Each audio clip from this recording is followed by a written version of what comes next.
தொடர்ந்து நம் கொள்கை பரப்பு செயலாளர் சாட்டை துரைமுருகன் வருகிறார்.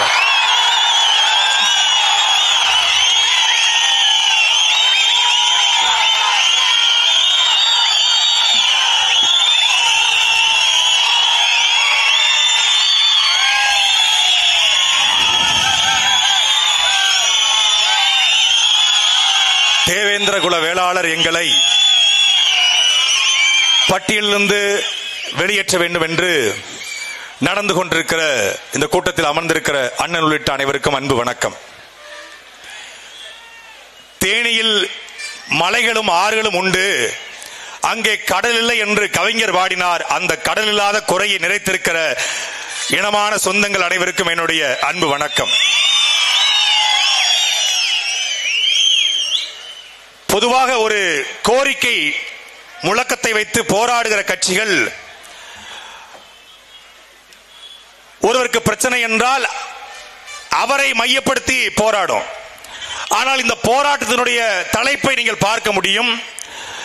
போராடுவது நாம் தமிழர் கட்சி, தமிழ் தேசியம் பேசுகிற கட்சி. ஆனால் கோரிக்கை வைத்திருப்பது தேவேந்திர குல வேளாளர் எங்களை, தேவேந்திர குல வேளாளர் உங்களை அல்ல, தேவேந்திர குல வேளாளர் எங்களை பட்டியலிருந்து வெளியேற்று. இதுதான் நாம் தமிழர் கட்சி. ஏன்? நீயும் தமிழன், நானும் தமிழன், நாம் தமிழர். அதனால் தேவேந்திர குல வேளாளர் எங்களை வெளியேற்று. முதல்ல இங்க ஒரு புரிதல் தேவை இருக்கிறது. நான் எம்பிசி, அவர் எஸ்சி. நான் பிசி, அவர் எஸ்சி. அது என்ன? எம்பிசினா என்ன, எஸ்சினா என்ன? வார்த்தையை மாத்தி போடுறது. நான் எம்பிசி, நான் பிசி, நான் ஓபிசி, நான் எஃப்சி, அவர் எஸ்சி. நான் எஸ்சி, அவர் எம்பிசி. இது எப்படி இருக்கு? நான் எஸ்சி, அவர் எஃப்சி. நான் எஸ்சி, அவரு பிசி. இது எப்படி இருக்கு? வார்த்தையில தான் இருக்கு. மோஸ்ட் பேக்வர்ட் கம்யூனிட்டி கிளாஸ், மிகவும் பிற்படுத்தப்பட்டோர். பிசி மிகவும் பிற்படுத்தப்பட்டோர். இது என்ன? பட்டியல் சமூகம். ஏன் பட்டியல் சமூகத்தில் கொண்டு வரான்? அதுக்கு முன்னாடி பட்டியல் சமூகம் இருந்துச்சா? இல்ல. எப்ப கொண்டு வந்தான்? 1901ஆம் ஆண்டு. இந்த நிலத்துல யார் யார் எல்லாம் கோவிலுக்குள்ள போக முடியலையோ, கோவிலுக்குள்ள போக முடியாமல்ல, கோவிலுக்குள்ள விடல, கோவிலுக்குள்ள விடல. எந்த கோயிலுக்கு விடல? எந்தெந்த கோவிலில் நாங்கள் இருந்தோமோ, எங்களுடைய தேவேந்திர குல வேளாளர்கள் இருந்தார்களோ அந்த கோவிலுக்குள்ள அவன் விடல. திருச்செந்தூர் முருகன் கோவில், நல்லையப்பர் கோவில், பழனி கோயில், திருப்பரங்குன்றம் குன்றம் கோவில், எங்களுடைய போரூர் பட்டீஸ்வரன் கோயில், கரூர் கோவில், எல்லா கோவிலையும் இருந்தது தேவேந்திர குல வேளாளர். முதல் மரியாதை அவனுக்கு. அந்த கோவில்ல இங்க வந்தா நாயக்க மன்ன, யாரா போர் சமூகம் வீரமா போராடுறான், ஏத்து சண்டை போடுறான் அப்படின்னு பார்த்த உடனே இன படுகொலை பண்ணா, ஜெனோசைட் பண்ணா, அடிச்சு விரட்டுறான். யார? நாடார்களை, இங்க இருக்கிற தேவேந்திர வேளாளர்களை அடிச்சு விரட்டுறான். அப்படி அடிச்சு விரட்டின சமூகம் என்ன ஆகும்? ஈழத்தில் அடிச்சு விரட்ட சமூகம் உலகம் முழுக்க அகதியா போச்சு. அப்படி தமிழ்நாட்டுக்குள்ளே அடிச்சு விரட்டப்பட்ட சமூகம் அகதிகளாக நிலம் இழந்து நின்றுச்சு, கோவில் உரிமையை இழந்து நின்றுச்சு. கோவில் உரிமையை இழந்து நின்னோம். வெள்ளக்காரன் வந்தா கோவிலுக்குள்ள அவங்க போக முடியாதான், பிராமணர் கூட அவங்க புழங்க முடியாதான், தெருக்குள்ள போக முடியாதான். அதனால அவங்க டிப்ரஸ்ட் கிளாஸ், டிசி அப்படின்னு கொண்டு வரான். நாங்க டிப்ரஸ்ட் கிளாஸ் இல்ல என்று அன்றைக்கே தேவேந்திர குல வேளாளர்கள் கிளர்ச்சி செய்து போராடினார்கள். ஆனால் போராட்டம் முடக்கப்பட்டது, ஒடுக்கப்பட்டது. பிறகு இந்தியா முழுக்க மக்கள் தொகை கணக்கெடுப்பான் ஜேஹெச் ஹட்டன் என்பவன். 1931 தொடங்கப்பட்ட மக்கள் தொகை கணக்கெடுப்பு 1936 ஜூன் மாதம் 6ஆம் தேதி அறிவிக்கப்படுகிறது. அதுலதான் முதல் முறையாக போர்க்குடி சமூகமாக, ஏறும் போரும் குலத்தொழிலாக. ஏன் பச்சை சகப்பு? சும்மா பச்சை சகப்பு போட்டு கயிறை கட்டல. பச்சை என்பது விவசாயம், பச்சை என்பது விவசாயம். எங்களுடைய ஏர் போருக்கு போனா ரத்தம் வரத்தானே செய்யும், சண்டையில கழியாத சட்டை இங்க இருக்குங்கிற மாதிரி. அதனால சிகப்பு, பச்சை சிகப்பு. அதை ஏந்தி ஏறும் போரும் எங்கள் குலத்தொழில், வீரமும் விவசாயமும் எங்கள் தொழில் என்று அன்றைக்கே நின்றான். அந்த சமூகத்தை கொண்டு போய் பட்டியல் அடைச்சான். பட்டியல் அடைத்து அவர்கள் ஒடுக்கப்பட்டவர்கள், பிற்படுத்த தாழ்த்தப்பட்டவர்கள் அவன் சொன்னான். அண்ணன் சொன்னாங்க, அருஞ்சேசில நான் தாழ்ந்தவன் அல்ல தாழ்த்தப்பட்டவன், என்னை தாழ்த்தினார் அவன் தாண்டா அயோக்கிய பைய. நான் ஒடுக்கப்பட்டவன் அல்ல, நான் ஒடுங்கியவன் அல்ல, ஒடுக்கப்பட்டவன். எவன் ஒடுக்கியது? அதான் இருக்க கேள்வி. அப்போ அந்த சமூகம் தொடர்ச்சியாக 100 ஆண்டு காலமாக கண்டு கொண்டிருக்கிறது.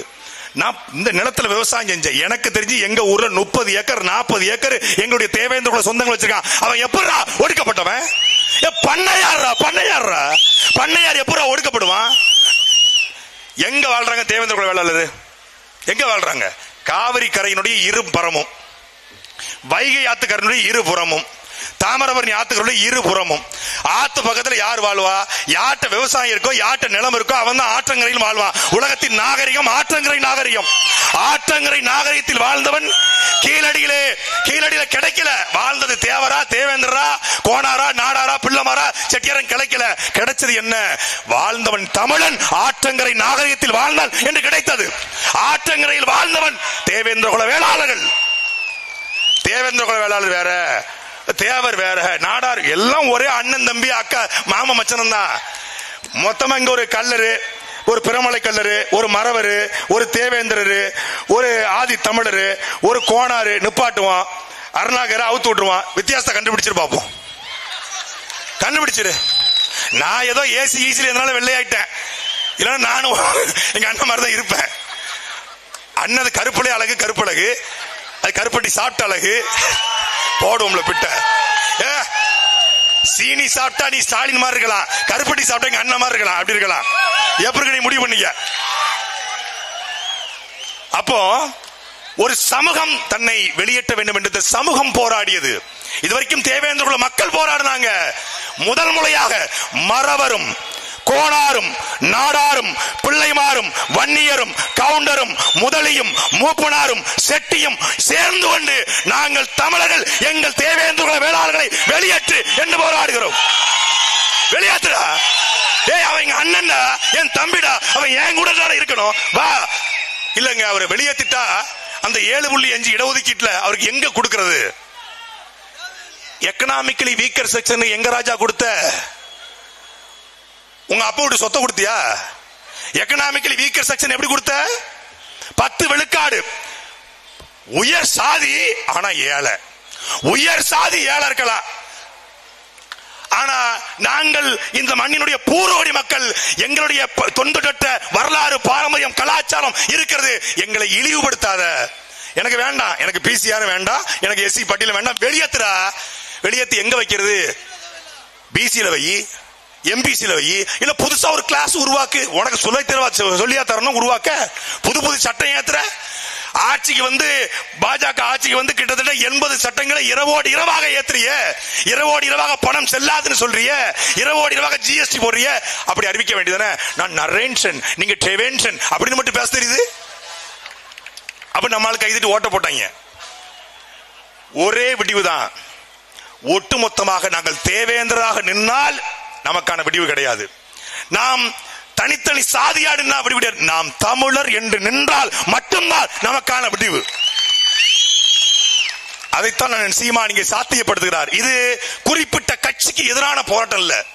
இது வந்து ஒரு சாதி கட்சி இருக்குங்க, அந்த சாதி கட்சிக்கு தேவேந்திர ஓட்டு போடுறாங்க, அந்த ஓட்டை சீமான் பறிப்பதற்காக தேனியில கூட்டம் போறான்னு யாரா நினைச்சீங்கன்னா சத்தியமா இல்ல. அண்ணன் சீமான் அப்படி போட்டிருந்தா தேவேந்திர குல வேளாளர்களை பட்டியலிருந்து வெளியேற்று போட்டிருப்பாரு. அவர் போட்டது ஓட்டுக்காக இல்ல, நம்முடைய உரிமைக்காக என்பதனால தான் எங்களை வெளியேற்று போடுகிறார். ஒரு பாரம்பரியமான வரலாற்று சிறப்புமிக்க ஒரு இனக்கூட்டம் சொந்த சாதிக்குள்ள, அண்ணன் கரிகால பாண்டி ரொம்ப அழகா பேசினாங்க. சொந்த சாதிக்குள்ள, சொந்த இனத்துக்குள்ள. இங்க என்னன்னா இனம்னே தப்பா புரிஞ்சுக்கிட்டான். தேவர் இனமே, நாடார் இனமே, அதுல மறவர் இனமே, அதுல கல்லர் இனமே, அதுல தேவேந்திரர் இனமே. பறையருங்கிறது இனம் அல்ல, தேவேந்திரர் இனம் அல்ல. இனம் என்பது ஒரு மொழி பேசக்கூடிய கூட்டம். ஒரு மொழி பேசக்கூடிய கூட்டம் ஒரே நிலத்தில் வாழ்ந்தால் அவர்கள் இனம் என்று அழைக்கப்படுவார்கள். அவர்கள் தொன்று தொட்டு அவருக்கு என்ற கலாச்சாரம் பண்பாடு உருவாகிற பொழுது அவர்கள் தேசிய இனம் என்று அழைக்கப்படுவார்கள். இங்கே தேவருக்கு தனிமொழி, தேவேந்திரருக்கு தனிமொழி, நாடாருக்கு தனிமொழி என்று இல்லை. எல்லோருக்கும் ஒரே மொழி, நம் தாய்மொழி தமிழ் மொழி என்றால் நீயும் தமிழன், நானும் தமிழர், நாம் தமிழர் என்பதுதான் இனம். அந்த இன வரையறைக்குள்ள வரணும். இந்த கூட்டத்தை பார்த்தே பல பேர் டர்ரா இருப்பானுங்க. இதுக்கப்புறம் இதே இடத்துல கூட்டம் போட்டா இந்த மாதிரி கூட்டம் வருமா? அண்ணன் சொன்ன மாதிரி தமிழ்நாட்டு அரசியல்ல ஒரு கூட்டத்துல வாழ்க ஒளிக முழக்கம் இல்லாம, ஏய் ஏய் மரத்துல ஏறாத, ஏய் ஏய் அங்க கரண்ட் போகுது, இறங்கி சேர தூக்காத, நாற்காலிய தூக்காத, சேர தூக்காத, அணில் போய் அந்த கரண்ட் கம்பியை கடிச்சிடாத அப்படின்னு சொல்லாத ஒரு கூட்டம். கூட்டம் முடிந்த பிறகு கூட்டத்தில் போடப்பட்ட பிளாஸ்டிக் குவளைகளை குப்பைகளை எடுத்து ஒரு ஓரத்தில் போட்டு அதையும் அப்புறப்படுத்துகிற ஒரு கூட்டம் தமிழ்நாட்டு அரசியல் உண்டென்றால் அது நாம் தமிழர் கட்சி மட்டும்தான். ஒரு ஒழுக்கமான கூட்டத்தை. அதனாலதான் நாங்க எப்போதுமே காவல்துறை போய் அனுமதி கேட்கறது இல்ல, தகவல் சொல்லதான் போவோம். ஐயா தேனியில இந்த மாதிரி நாங்க ஒரு பங்களா மேல ஒரு கூட்டம் போடுறோம், எதுக்கு சொல்றீங்க, எப்படி அனுமதி வேணுமா? அனுமதி தர முடியாது. யாரு கேட்டது? நாங்க அனுமதியை கேட்கலையே, ஜஸ்ட் இன்ஃபர்மேஷன், தகவலை சொல்றோம், அவ்வளவுதான். காவல்துறை பாதுகாப்பு அது எங்களுக்கு தேவையில்லை. காவல்துறை எங்களுக்கு பாதுகாப்பு இல்லை, நாங்க தாண்டா தமிழ்நாட்டுக்கே பாதுகாப்பு எப்படிங்க அண்ணன் சொல்லுவாங்க. தேவேந்திர குல வேளாளருக்கு மட்டுமல்ல, ஒட்டுமொத்தமான தமிழ் சமூகத்திற்கும் பாதுகாப்பு அண்ணன் சீமானவர்கள் மட்டும்தான். இங்கே சாதி சாதியாக பிரிச்சான். தேவேந்திர குல வேளாளர் எப்படி சொல்றது? அவங்க பல்லர் தானே, அவங்கள போய் எப்படி தேவேந்திர குல வேளாளர் சொல்லுவேன்? எப்படி பேச முடியுது? எப்படி வேளாளர்? அவங்க நாதஸ்வரம் வச்சுக்கிட்டு தன்னன்னா தானன்னா அப்படின்னு இசை பண்ணவே வேளாளர்னு போடலாம். இசையில வேளாளர் இருக்கும் போது ஏறும் போரும் குலத்தொழிலாக கொண்ட எங்களுடைய அண்ணன் தம்பி வேளாளர்னு போடக்கூடாதா? யாராவது ஒருத்தங்க கேட்கலையா? ஒருத்தர் கேட்கல, நம்ம சொந்தக்காரன் ஒருத்தங்க கேட்கலையா? எப்படி இசை வேளாளர்னு போட்டீங்க? எப்படி பண்ணுவீங்க? ஒருத்தங்க கேட்கல. ஆனா இசை வேளாளர், உண்மையான வேளாளர் தேவேந்திர குல வேளாளர் போட்டா எப்படி போட போச்சு? அது எப்படி போடலாம்? நாங்க தானே உண்மையான வேளாளர், நீங்க எப்படி வேளாளர்? என்னையாது வேளாண்மை செய்யறவன் வேளாளர். யாரு வேளாண்மை செய்யறான்னு பார்த்தா யாரு ஆத்தங்கர்ல வாழ்றானோ அவன் தான் வேளாண்மை செய்யறான். வேளாண்மை செய்யாம இங்கிருந்து புழைக்க வந்த கூட்டம் வேளாளர்னு போடும்போது ஒருத்தன் கேட்கல, ஆனா நம்மளை கேட்கிறான். ஏன்? அதுதான் நுட்பமான அரசியல். இன்னும் நீ தாழ்ந்தவனாவே இருந்தால் மட்டும்தான் உன் ஓட்ட பறிக்க முடியும், உனக்கு உரிமை தரன்றான். உண்மையிலேயே இந்த நிலத்தில் 5 அமைச்சர்கள், குறைந்தபட்சம் 5 அமைச்சர்கள், குறைந்தபட்சம் 50 சட்டமன்ற உறுப்பினருக்கு மேலாக இருக்க வேண்டிய சமூகம் தேவேந்திர குல வேளாளர்கள். இருக்கா? இருக்கா? இந்த மண்ணுக்கு பொழைக்க வந்த கூட்டம் 11 அமைச்சரான 11 அமைச்சர். தெலுங்கை தாய்மொழியா கொண்டவனுக்கு தமிழ்நாட்டில் 11 அமைச்சர். தெலுங்கை தாய்மொழியா கொண்டவனுக்கு தமிழ்நாட்டில் 35 சட்டமன்ற உறுப்பினர். அவன் பொது தொகுதியில் நிற்பான். பொது தொகுதியில் நின்று அந்த இடத்துல தேவர் நின்னா தேவேந்திர போட மாட்டாரு, தேவேந்திரன்னா தேவர் போட மாட்டாரு, நாடார் நின்னா கோனார் தேவர்லாம் போட மாட்டாரு. ஆனா நாய்க்கர் நின்னா மொத்த பேரும் போடுவான். அப்படிதான் கோயில்பட்ட தொடர்ச்சியா ஜெயிக்கிறான். எப்படி ஜெயிக்கிறான்? தேவரும் தேவேந்திரும் சேர்ந்து நாய்க்கருக்கு போடுவாங்க. ஆனா ஒரு தேவர் போட மாட்டாங்க. அது திராவிட தேவரா இருந்தாதான் போட மாட்டாங்க, திராவிட நாடாரா இருந்தாலும் போட மாட்டாங்க. அங்கேயே செந்தமலன் சீமானை ஏற்றுக்கொண்டு நான் முத்துராமலிங்க தேவருடைய வாரிசு, ஆனால் எனக்கு சுந்தரலிங்கம் பாட்டன் என்று வருகிற ஒரு தேவனுக்கு மொத்த தேவேந்திரன் ஓட்டு போடுவான். அந்த காலத்தை செந்தமலன் சீமான் உருவாக்குறான். எனக்கு முத்துராமலிங்க தேவனும் தாத்தன் தான், என் தாத்தர் சுந்தரலிங்கனும் எனக்கு பாட்டன் தான். எனக்கு அழகமுத்து கோணம் இமானுவேல் சேகரனாரும் எங்களுடைய வெண்ணி காலாடியும் எனக்கு பாட்டம் தான். புலித்தேவனும் எனக்கு பாட்டம் தான், வெண்ணி காலாடியும் எனக்கு பாட்டம் தான். ஏன் பாட்டன்? புலித்தேவனுடைய மனைவி சிவஞானம் இறந்து போறாங்க, அழல. புலித்தேவனுடைய மகன் வெள்ளையத்தேவன் வெள்ளப்பாண்டி இறந்து போறான், அவர் அழல. புலித்தேவனுடைய சின்ன மகன் இறந்து போறான், அழல. கல் உடம்புக்காரன் புலித்தேவன். ஆனால் உன்னுடைய தளபதி வெண்ணி காலாடி போர்ல இறந்து விட்டார் என்ற செய்தியை கேட்டவுடன் மடியிலே போட்டுக்கொண்டு என் தளபதியே என் காலாடியே என்று ஒப்பாரி வைத்து இடி முழங்க நிற்கத்தான் செய்வல். அதிர அதிர என் பாட்டன் புலித்தவன் அழுதாண்டா. அந்த பாட்டன் புலித்தவனுக்கு உறுதுணையாக இருந்து எல்லாரும் வரலாறு தப்பா சொல்லுவான்.